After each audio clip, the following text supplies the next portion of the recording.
Assalamualaikum warahmatullahi wabarakatuh. Perkenalkan, nama aku Sintia Ramadhani dengan NIM 222316111. Saya dari Prodi Manajemen Zakat dan Wakaf, Fakultas Ekonomi dan Bisnis Islam, Universitas Islam Negeri Fatmawati Soekarno Bengkulu.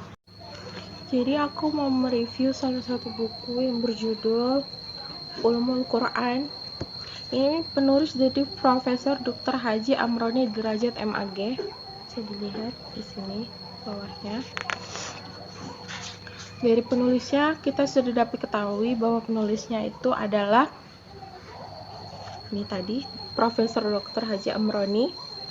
Nah, ini kalau dari segi penerbitnya adalah Perinade Media Group. Saya lihat sendiri. Kelihatan nggak sih? Ini. Kemudian desain sampulnya ada Irfan Fahmi. Dan ini diterbitkan pada tahun 2017 ini. Baru pada tahun 2017. Dalam satu ini terdapat 12 bab, termasuk juga pendahuluan serta bab 12-nya penutup. Bab 2-nya, judul besarnya adalah Ulum Quran dan perkembangannya.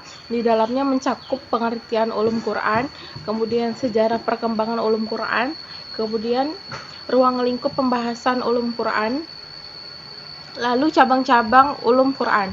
Terdapat 4 materi pembahasan yang terdapat dalam bab 2. Kemudian di bab 3-nya sejarah turun dan penulisan Al-Quran.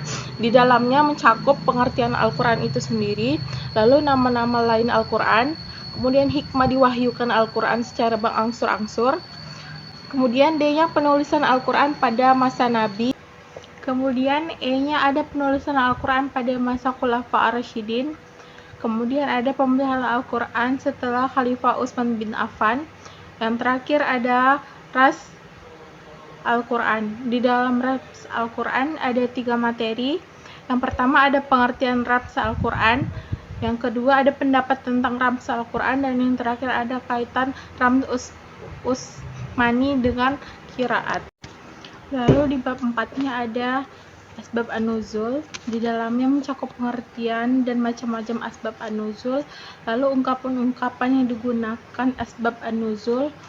Kemudian yang ketiganya ada urgensi dan kegunaan asbab an-nuzul. Di bab 5-nya ada materi besarnya, ada munasabah Al-Quran. Di dalamnya ada pengertian munasabah, lalu ada macam-macam, kemudian metodologi penelitian munasabah di dalam Al-Quran. Bab ke-6-nya ada Makkiyah dan Madaniyah. Mencakup di dalamnya urgensi ilmu Makkiyah dan Madaniyah, lalu sejumlah ciri surah Makkiyah, beberapa ciri surah Madaniyah, ada ijma ulama berkenaan dengan Makkiyah dan Madaniyah, kemudian ada faedah mengetahui Makkiyah dan Madaniyah, dan yang terakhir pedoman penentu Makkiyah dan Madaniyah. Lalu di bab 7-nya ada Al-Muhkam dan Mutasyabih. Di dalamnya ada pengertian muhkam dan mutasyabih. Kemudian ada sikap ulama terhadap ayat-ayat muhkamat dan mutasyabih.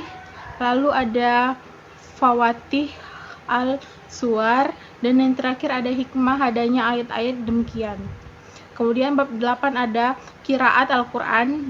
Di dalamnya mencakup pengertian qiraat, kemudian latar belakang timbulnya perbedaan qiraat, dan yang terakhir urgensi mempelajari qiraat dan pengaruhnya dalam istinbat hukum. Kemudian di bab 9 ada judul materinya, ada ijaz Al-Quran. Di dalamnya ada 2 materi. Yang pertama ada pengertian dan jenis-jenis mukjizat. Kemudian ada yang keduanya ada segi-segi kemukjizatan Al-Quran. Kemudian di bab 10 judul besarnya adalah tafsir, takwil, dan terjemah. Di dalam materinya ada 3 pengertian, yaitu pengertian dari tafsir, kemudian pengertian takwil, kemudian pengertian terjemah. Di dalam pengertian terjemah ada beberapa materi lagi. Yang pertama adalah terjemah menurut urf. Kemudian ada syarat-syarat yang harus dimiliki penerjemah, dan yang terakhir ada syarat-syarat penerjemah harfiah. Kemudian ada perbedaan tafsir, takwil, dan terjemah. Dan yang terakhir ada klasifikasi tafsir, tafsir bi al-matashur, kemudian ada tafsir bi al-ra'yid, kemudian ada tafsir isyari. Kemudian di bab terakhir ada model perhitungan jumlah ayat-ayat Al-Quran, analisis terhadap beberapa pendapat musafir. Yang pertama ada pendahuluan, kemudian ada latar belakang timbulnya perbedaan dalam menetapkan jumlah ayat Al-Quran, dan yang terakhir ada kegunaan kajian. Oke, itu adalah materi yang ada di dalam satu buku Ulumul Quran ini. Oke. Di dalam suatu buku pasti ada kelebihan serta kekurangannya. Kelebihan dari buku ini adalah materi di dalamnya sangat rinci dan detail. Kemudian materi yang terdapat di dalam ini sangat luas dan mudah untuk dipahami.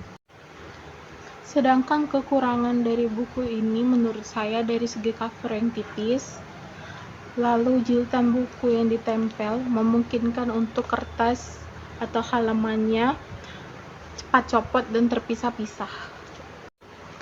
Saya sangat merekomendasikan buku ini, buku Ulumul Quran ini kepada teman-teman, apalagi yang mempelajari mengenai tentang materi Ulumul Quran, karena di dalam sini sangat banyak materi, termasuk ada pengertian, ada sejarahnya juga, kemudian ada pendapat tentang ulama, ada asbabun nuzul juga.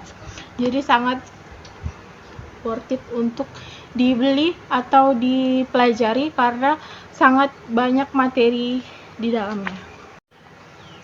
Itulah review buku yang dapat saya sampaikan. Lebih dan kurang saya minta maaf. Saya akhiri. Wabillahi taufiq wal hidayah. Assalamualaikum warahmatullahi wabarakatuh. Terima kasih teman-teman.